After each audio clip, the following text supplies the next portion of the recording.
Bonjour à tous, bienvenue sur Agora Manager TV. Alors aujourd'hui un thème qui est d'actualité de par le contexte, mais aussi qui va nous remémorer un petit peu ces fameux Jeux Olympiques que nous avons tous vécus avec beaucoup d'attention, qui va aussi nous projeter sur les prochains Jeux. Effectivement, nous avons choisi comme thématique renseignement olympique du RETEX JOP 2024 au JO LA, Los Angeles 2028, mais aussi les JO d'hiver 2030. Et pour en parler, j'ai le plaisir, une nouvelle fois, d'avoir à mes côtés comme invité Olivier Métivet. Bonjour. Bonjour Virginie, bonjour à toutes et à tous. Alors Olivier, je rappelle que vous êtes conseiller renseignement au sein de la CNSJ. Alors, chef du CIRO, même si le CIRO, vous allez nous expliquer, n'existe plus vraiment, au sein du ministère de l'Intérieur. Alors, vous pourriez peut-être en préambule nous dire un petit peu justement au niveau des fonctions comment ça se passe, comment on se transpose pour petit à petit aller justement vers ces fameux Jeux qui vont arriver. Alors, dans un premier temps, effectivement, il fallait qu'on clôture la mission du Centre de renseignement olympique, tout simplement parce que le Centre de renseignement olympique n'était pas un service. Je l'avais expliqué lors de notre dernière rencontre sous ce format. Et c'est un dispositif. C'était un dispositif qui avait été armé 3 ans avant et en phase anticipation. Et puis toute la phase conduite, c'est-à-dire les 5 mois pleins entre le départ de la délégation française en Grèce le 15 avril jusqu'à la remontée des Champs-Élysées des champions le 14 septembre, donc pratiquement 5 mois en totalité. C'est important de le clôturer parce que ce n'est pas un nouveau service dans le paysage administratif, et c'est ce qui en fait d'ailleurs le succès du dispositif, c'est qu'on n'est pas là pour prendre la place des autres, on s'appuie sur l'existant, on n'avait pas de vocation opérationnelle. Mais effectivement, on continue la mission. Donc là, aujourd'hui, je suis toujours rattaché, et plus que jamais, au coordonnateur national pour la sécurité des Jeux Olympiques et Paralympiques 2030. Et donc chef du pôle renseignement et analyse des risques, parce qu'on le verra après dans le fil de cette interview. Mais effectivement, on est déjà parti sur 2030 et puis on accompagne aussi sur d'autres événements, à LA ou d'autres. Voilà, et notamment, effectivement, vous êtes aussi en accompagnement et on se sert de cette réussite par rapport au renseignement pour LA 2028. Alors, comme je l'ai dit en préambule, peut-être revenir, comme vous l'avez dit Olivier, vous étiez venu un petit mois après la fin des Paralympiques pour nous faire un premier RETEX. Depuis, il y a eu énormément d'analyses, de fait, une analyse nationale des risques. Qu'est-ce qu'on peut dire de plus ? Déjà, en parlant des RETEX, je pense que grâce à cet événement qui a engagé toutes les forces vives de la nation et au-delà à l'international et puis au-delà du secteur public avec les établissements privés et nombre d'auditeurs. La culture du RETEX aujourd'hui est une culture à vocation opérationnelle. C'est-à-dire qu'effectivement, tous les services, la totalité des services ont fait un RETEX, leur point de vue, et ce qui nous a permis de comprendre un petit peu les fonctionnements, de pouvoir déterminer quels sont les points clés, les facteurs clés de cette réussite collective, et puis également de voir ce qu'il faut retenir, parce qu'il y a des choses qui étaient exceptionnelles par rapport à cet événement colossal hors norme que sont les Jeux Olympiques d'été et Paralympiques par la suite. Mais donc, tout n'est pas à retenir, mais il y a effectivement nombre de concepts, nombre de process, nombre de dispositifs qu'il faut cultiver, maintenir en héritage. D'accord, très bien. Alors, quels sont les enseignements que nous pouvons tirer de justement tout ce qui a été mis en place sur ces process et pour anticiper par rapport à la suite? Alors, le premier enseignement, c'est de cette prise de conscience qu'il n'y ait pas un déni et qu'il y ait une prise de conscience qu'on va tomber sur ce type d'événement, mais il y en aura d'autres en fonction des conjonctures internationales, nationales, que c'est qu'on est dans le hors gabarit. À partir du moment où on tombe dans des dispositifs hors gabarit, soit par leur dimensionnement, soit par leur enjeu, leur vitrine médiatique, il faut comprendre qu'il faut avoir une approche globalisée avec peut-être une structure non pérenne, mais à mettre en place pour être au-dessus de la mêlée, si vous me passez un petit peu cette parabole, sportive et pouvoir prétendre à travailler sur les angles morts. Ce qui avait présidé à l'époque avec le coordonnateur national du renseignement, le délégué interministériel aux Jeux olympiques et paralympiques et le coordonnateur national pour la sécurité des Jeux, ainsi que l'ensemble des directeurs généraux au sein du ministère de l'Intérieur, puisqu'au départ c'est une aventure du ministère de l'Intérieur qui a dépassé les frontières en interministériel, c'est vraiment de rester sur l'existant, de ne pas déstabiliser ce qui existe, les relations de tous les opérateurs avec le renseignement territorial, avec la police, avec la gendarmerie, avec la sécurité intérieure, etc. De se baser sur l'existant et d'avoir une seule vocation, les angles morts. C'est pour ça que nous ne sommes pas immiscés dans ce qui fonctionnait ou les rapports déjà existants. Il y a nombre d'opérateurs qui ont déjà des liens de travail extrêmement importants avec les services, qui n'ont pas entendu parler du CRO parce qu'il n'y avait pas besoin. On avait vraiment besoin de travailler sur ces angles morts. Et ça, c'est le premier élément, c'est cette gouvernance. En fait, effectivement, comme vous le dites très bien, Olivier, il y avait ces différents services qui font leur travail, qui font au travail au quotidien et qui le font très très bien. Là pour pouvoir récupérer l'ensemble des informations. Et voir si on a un aspect qui n'est pas pris en compte parce qu'il n'est pas dans les radars, tout simplement parce qu'il y a une méconnaissance de l'écosystème. Nous avions un organisateur principal, le comité d'organisation des Jeux olympiques et paralympiques Paris 2024. Mais si on prend la totalité de cette sphère d'organisation autour des Jeux olympiques et paralympiques de l'été 2024 en France, et pas que à Paris, c'est 4000 organisateurs. Ouais. 4000 organisateurs entre les collectivités territoriales, etc. Donc on avait énormément de prismes à couvrir. Et c'est cette gouvernance au niveau de l'anticipation, de l'analyse des risques et de la stratégie au service du cabinet du ministre et de l'ensemble des autorités, des directions et autres, mais sans s'immiscer sur l'aspect opérationnel.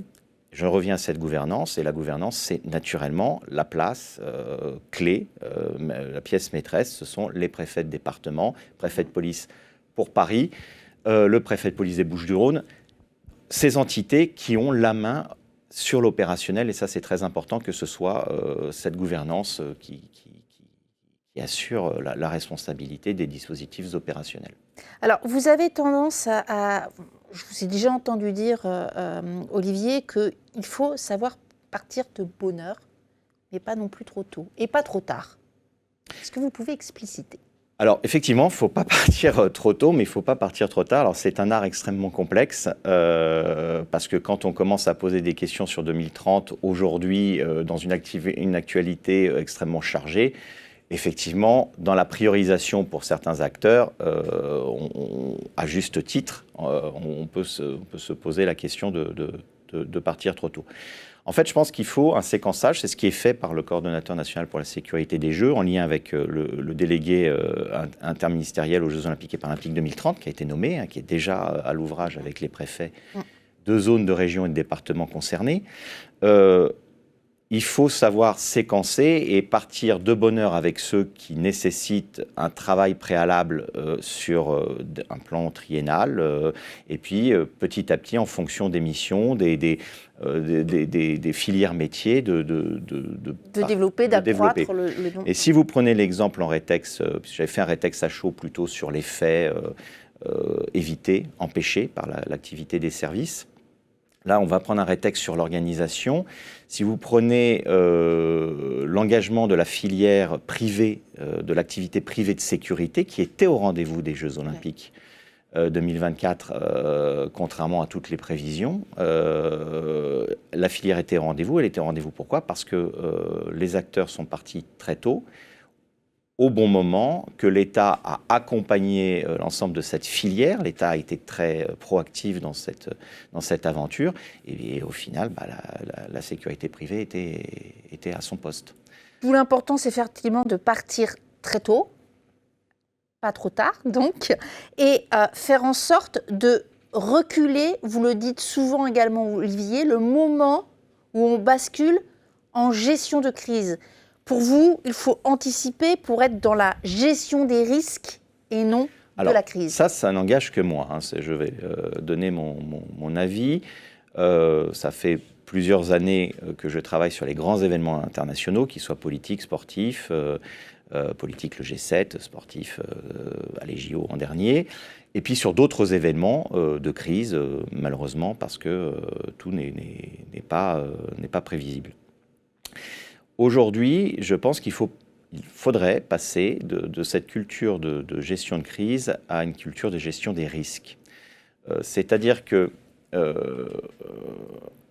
si on prend l'exemple du 26 juillet 2024 et de la cérémonie d'ouverture, on a eu un nombre très important d'atteintes. On a eu des actions de sabotage sur des infrastructures stratégiques de transport public, SNCF pour la nommer, mais pas que.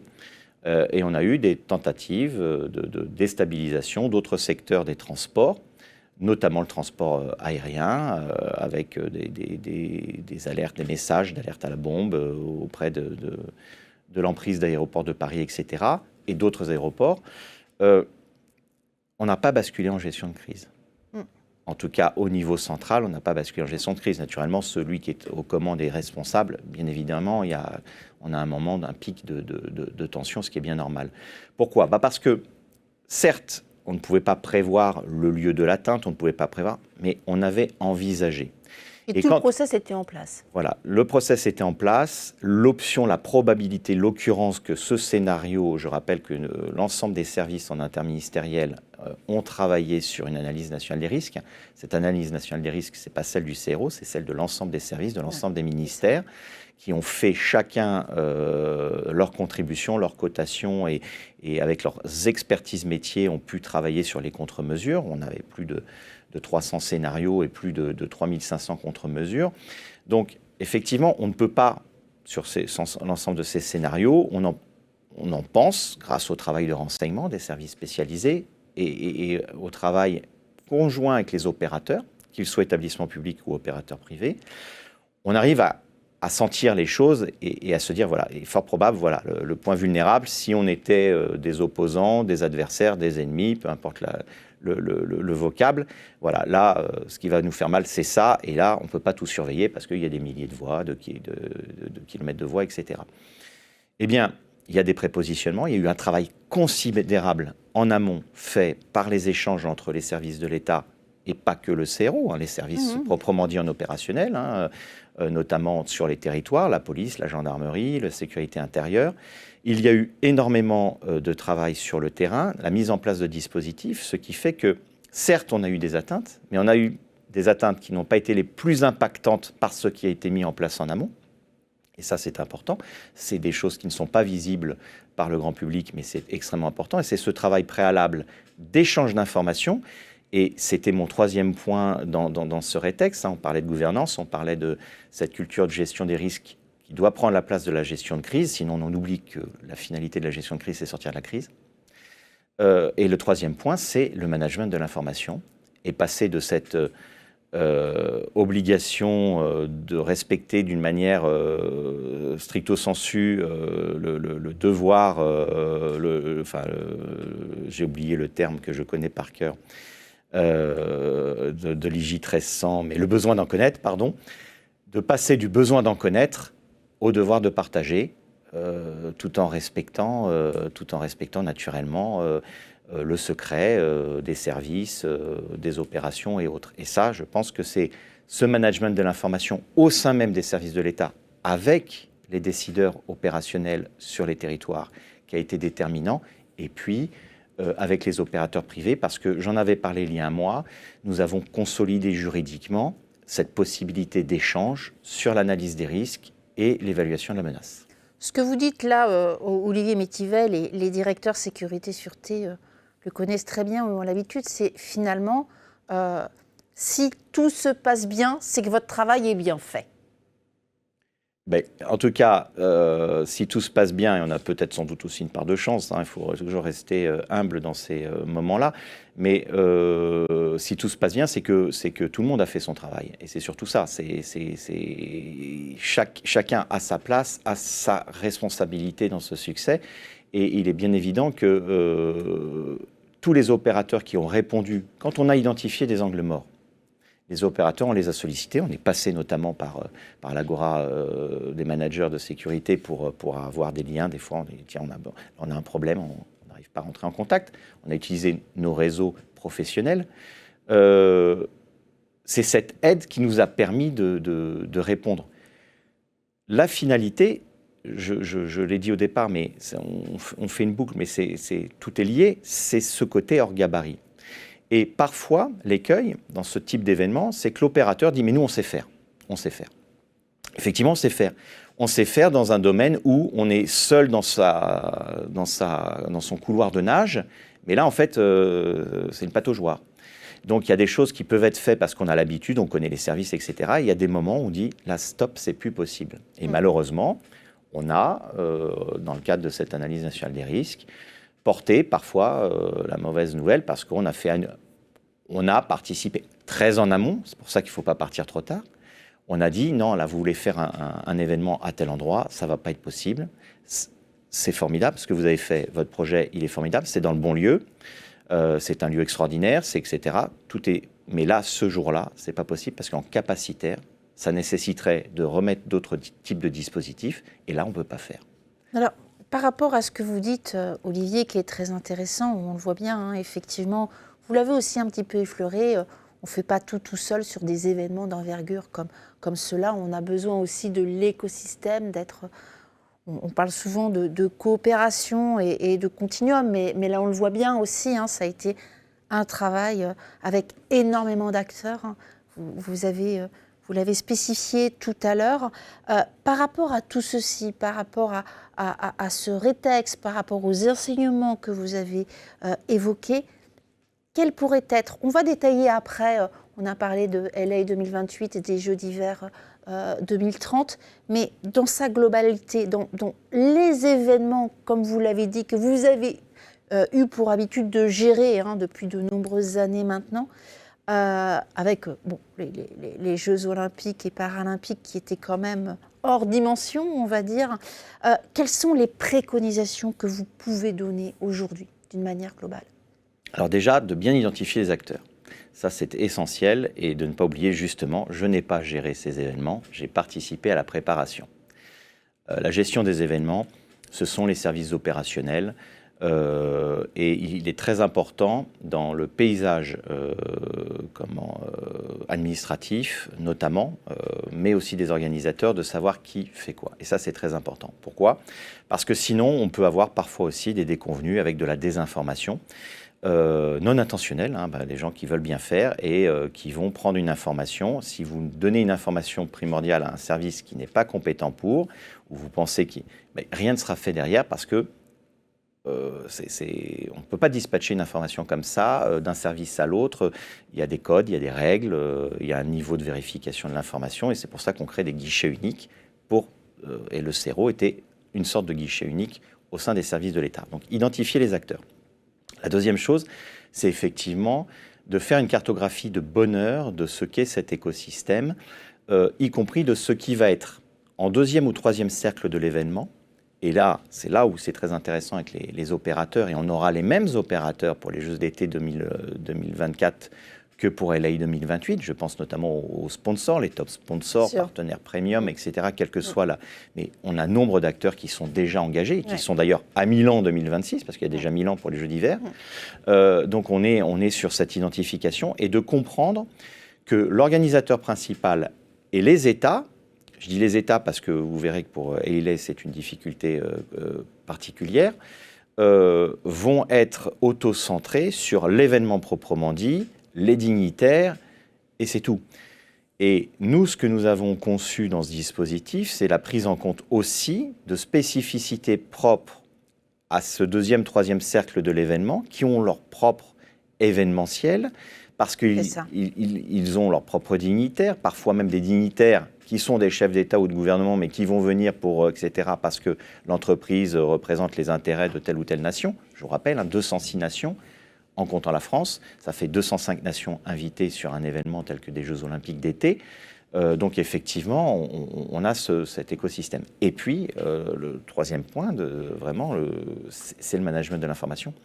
Et le management de l'information montant, pour les décideurs, les autorités, tout ce qui est organe de décision stratégique, en transversal, c'est-à-dire tous ceux qui vont contribuer à l'analyse, et on a besoin de servir l'ensemble des acteurs pour comprendre le contexte et sortir de cette idée que ce qui va se passer à Marseille ne va pas intéresser Paris ou ce qui va se passer à Paris ne va pas intéresser Marseille. Non, on est dans une analyse globale de ce qui peut se passer. Et puis quand on sait quelles sont les menaces ou les risques, on peut aussi participer à l'échange des bonnes pratiques. Et comment ont-ils fait pour gérer cette menace-là et participer à une sorte d'échange de rétex en temps réel de ce qui peut être fait. Ça a été fait dès la Coupe du Monde de rugby 2023 et ça a été maintenu pour les Jeux Olympiques et Paralympiques 2024. Et puis, montant, transversal, et puis descendant surtout pour les décideurs. Et au plus tôt. Parce que quand on prend le relais de la flamme sur plus de 80 jours, 64 ou 65 étapes, 68 étapes sur 80 jours, quand on voit qu'on a toujours dans le domaine économique et social ou sociétal les mêmes atteintes sur chaque étape, on commence aussi à prendre en compte, y compris pour les objectifs, pour l'anticipation, de l'évaluation de la menace, etc. Et ça, c'est extrêmement prégnant. Et puis l'enseignement majeur aussi, qui n'est pas de la partie renseignement, mais qui est très clair, c'est la saturation de l'espace public par les forces de sécurité, qui a été un enjeu majeur et qui n'a pas été fait en vain. C'est un élément majeur de la réussite. Voilà. Nous sommes bien d'accord. Et on reviendra sur la France tout à l'heure. On va partir au niveau États-Unis, Los Angeles 2028. Alors, c'est vrai qu'on ne va pas parler de Milan parce que c'est demain de Milan. Ça y est, ça arrive. Mais je sais que vous êtes en train vous êtes sollicité, vous, le service, la synergie, au niveau de 2028, puisque en fait, on va se servir de ce retour d'expérience aussi.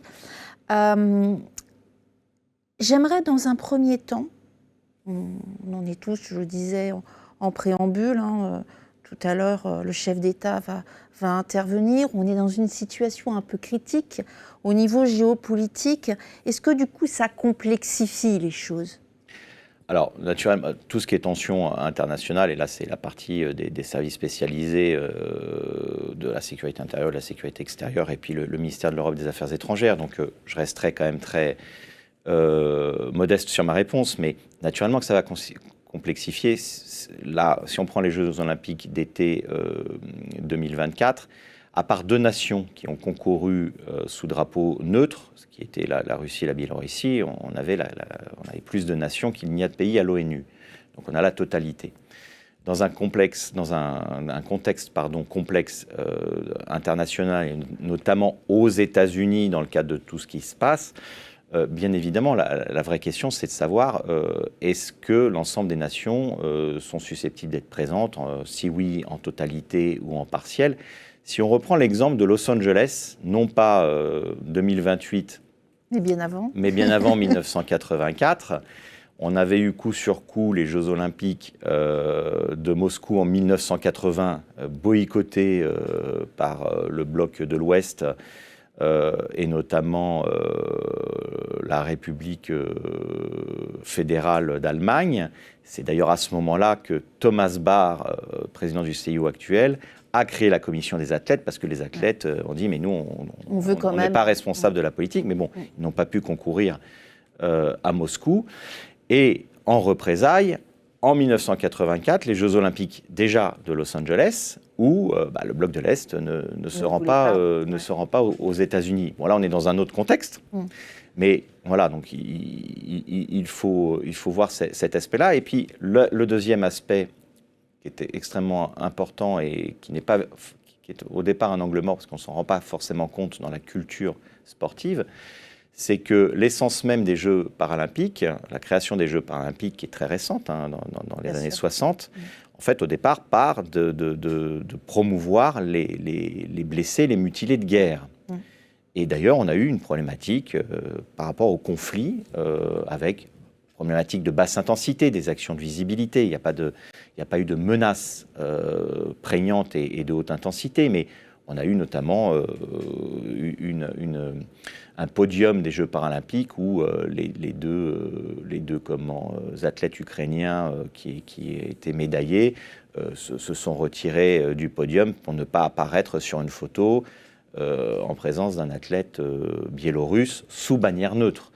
Donc voilà, on a cet aspect-là au niveau international. Et puis derrière cet aspect, on va dire, de géopolitique pure, la problématique naturellement du risque de représailles ou autre. Et là, ça fait partie des scénarios sur lesquels on doit travailler en amont, en contre-mesure, pour éviter notamment qu'on se retrouve avec un conflit plus dur, de plus haute intensité, qui s'invite sur l'événement, comme on a pu le connaître en 72 à Munich. On a parlé donc de ces relations géopolitiques. Vous avez parlé tout à l'heure du rôle du COJO. On a le CIO qui a un rôle très important. Tout à fait. Avec qui vous avez travaillé. Est-ce que, du coup, aujourd'hui, vous êtes en contact avec eux? Comment ça se passe? Alors justement, dans le cadre de l'organisation des Jeux Olympiques à LA 2028, en réalité, et comme c'eût été le cas, alors dans des configurations particulières, parce que les Jeux de Tokyo de 2020 ont eu lieu en 2021 à huis clos, sans tourisme, avec des considérations sanitaires extrêmement compliquées, mais ils ont eu lieu. En fait, le CIO fait le relais, non pas de la flamme, mais de la culture et de l'héritage de ce qui fonctionne. Et comme le CIO sur la préparation, pendant qu'ils étaient sur les JO de Paris, ils étaient déjà sur Milan 2026, les JO de clôture de Paris sont déjà sur LA. Il y a une transmission d'informations, et même si le CIO, et c'est important de le rappeler, n'interfère pas dans l'organisation proprement dite de l'événement sur le territoire national où ont lieu les Jeux Olympiques, il accompagne. Il accompagne parce qu'il y a un savoir-faire, parce qu'il y a déjà des employés de chaque COJO qui font les Jeux Olympiques. On retrouve des gens qui ont une expérience.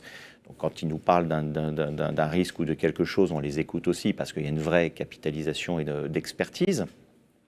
Mais ils accompagnent. Moi, j'avais sollicité le CIO sur les Jeux Olympiques depuis 1972 pour savoir quels avaient été les incidents, etc., pour aussi comprendre pour se nourrir par analogie de ce qui avait déjà eu lieu, notamment sur les problématiques d'infrastructures stratégiques, etc. Donc il y a une transmission. Il faut savoir que nous avons reçu une délégation très importante, parce que pour les États-Unis d'Amérique, il y a nombre d'acteurs au niveau étatique. Ça complexifie vraiment, parce que vous avez la ville qui a un rôle particulier, notamment LA, vous avez l'État de Californie, vous avez l'État fédéral, enfin, ceux qui pensent que la France est complexe. C'est ce que j'allais dire. Je pense que voilà, ils seraient surpris de voir la complexité puis le nombre d'agences fédérales et nationales là-bas qui est très important. Donc on a une très grosse délégation, et on leur a permis déjà de voir comment nous, alors là, je dépasse le cadre de mon intervention, puisque je ne représente pas naturellement ce niveau de responsabilité, mais l'État français les a accueillis, les autorités, le préfet de police, etc., dans les territoires, et on leur a montré tous les dispositifs, comme Tokyo et comme d'autres nous montrent les dispositifs, etc. Donc il y a une vraie transmission en temps réel. C'est-à-dire que ceux qui vont avoir les jeux d'après viennent pendant les jeux actuels pour observer, etc.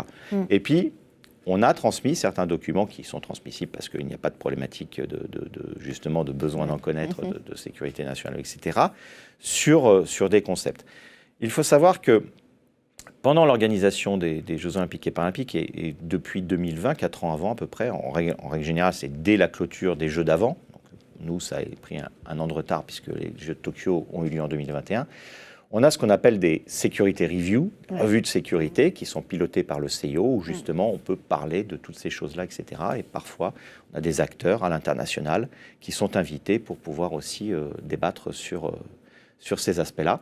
Et puis, naturellement, en lien avec les organisateurs futurs et les États, nous sommes en lien pour pouvoir transmettre aussi des rétextes ou des héritages. Les bonnes pratiques. Et les bonnes pratiques, voilà, exactement.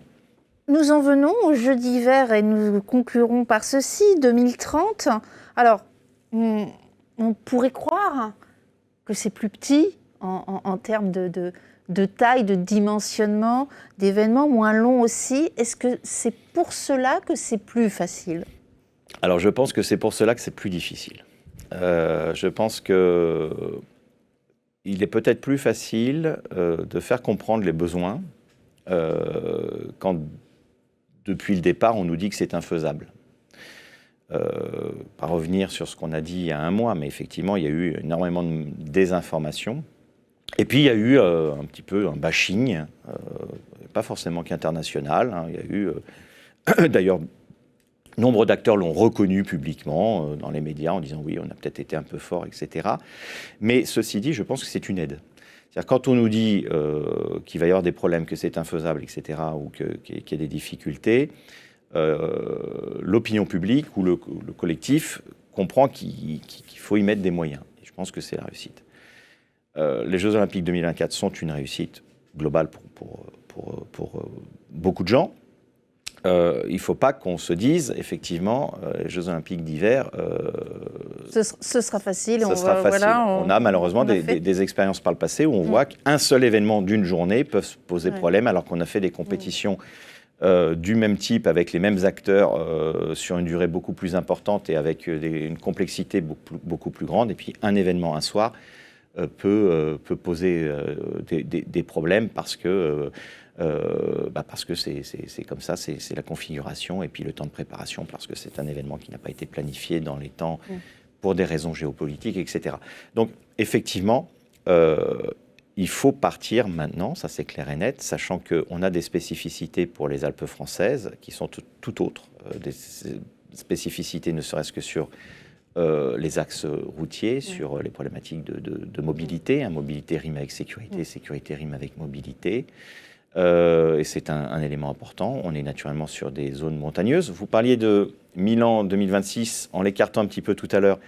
J'oserais dire qu'il faut s'en rapprocher beaucoup parce qu'on a un dénominateur commun, c'est les Alpes. C'est-à-dire qu'en 2026, on a la chance d'avoir sur les Alpes italiennes et en 2030 sur les Alpes françaises. Et je pense qu'on a un lien très fort à avoir avec l'Italie sur ces deux événements. Et puis naturellement, la saison hivernale qui est totalement différente. Donc là, on est en train de poursuivre le travail qu'on avait initié pour la Coupe du Monde de rugby 2023, d'analyse nationale des risques. On ne reprend pas zéro à chaque fois, hein, donc on est parti sur une version 1. Aujourd'hui, sur les Jeux Olympiques d'été 2024, nous étions à la version 11. On est déjà en train de travailler avec le coordonnateur national pour la sécurité des Jeux. On va bientôt saisir les hauts fonctionnaires de défense et de sécurité de l'ensemble des ministères, les acteurs du ministère de l'Intérieur, et puis, dans une phase plus tard, les opérateurs, quand le COJO sera bien installé. Il a été annoncé aujourd'hui que les lieux définitifs, la liste des lieux définitifs de compétition, d'hébergement et des festivités doit être rendue le 30 juin au plus tard 2025. Et il faut qu'à partir de la rentrée 2026... On voit que c'est demain, effectivement. Vous avez bien donné cette chronologie, Olivier, c'est intéressant. Vous le savez très bien, certains opérateurs trouvaient qu'ils avaient été prévenus un petit peu tard lors des Jeux Olympiques et Paralympiques. Est-ce que le calendrier est normal? Est-ce que vous pouvez dire qu'il faut rassurer, que ce calendrier est bien établi est normal? Ou est-ce que on peut considérer que parfois, dans certains cas, on peut les appeler un peu plus tôt ou les impliquer un peu plus tôt? Alors, je pense qu'il faut attendre, on va dire, pour avoir une acculturation, on peut démarrer, on va dire, avec le COJO, en même temps que le COJO 2030, on va dire à la rentrée 2026. Mais je pense qu'il faudra vraiment partir en 2027. Le CRO sortira de son hibernation vraiment en 2027. Et je pense que surtout, il ne faut pas se tromper sur le calendrier avec cette appellation 2030. Pareil, 2024, juillet et août, et sans compter naturellement le relais de la flamme avant.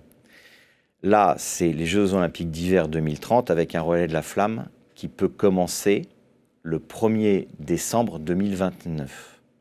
Si on veut être prêt le 1er décembre 2029, il faut vraiment être prêt en capacitaire en septembre 2029. Ce qui veut dire que si on prend un an avant pour les côtés d'engagement budgétaire ou autre, on est sur septembre 2028. Donc Voilà, l'année 2027 va être majeure dans l'analyse des risques, la préparation des scénarios, les besoins d'engagement, les spécificités par rapport à la montagne, la zone hivernale, etc. C'est vraiment en 2027 l'aspect préparation stratégique. Hein, la planification, la stratégie de planification de gestion des risques, comme on l'appelle, dans le contrat, dans l'engagement de candidature des Alpes françaises 2030, hein, stratégie de planification de gestion des risques. C'est 2027. On ne peut plus planifier la gestion des risques quand on est en train de travailler à la mise en œuvre de la phase conduite. Voilà, donc c'est 2027-2028. C'est ce que vous nous aviez déjà effectivement spécifié, et c'est pour ça que c'est très en amont, pour pouvoir planifier et être dans l'anticipation, dans la gestion des risques et non des crises autant que possible. Un grand merci Olivier, nous aurons sûrement l'occasion de vous revoir d'ici quelques mois et puis vous nous raconterez la suite.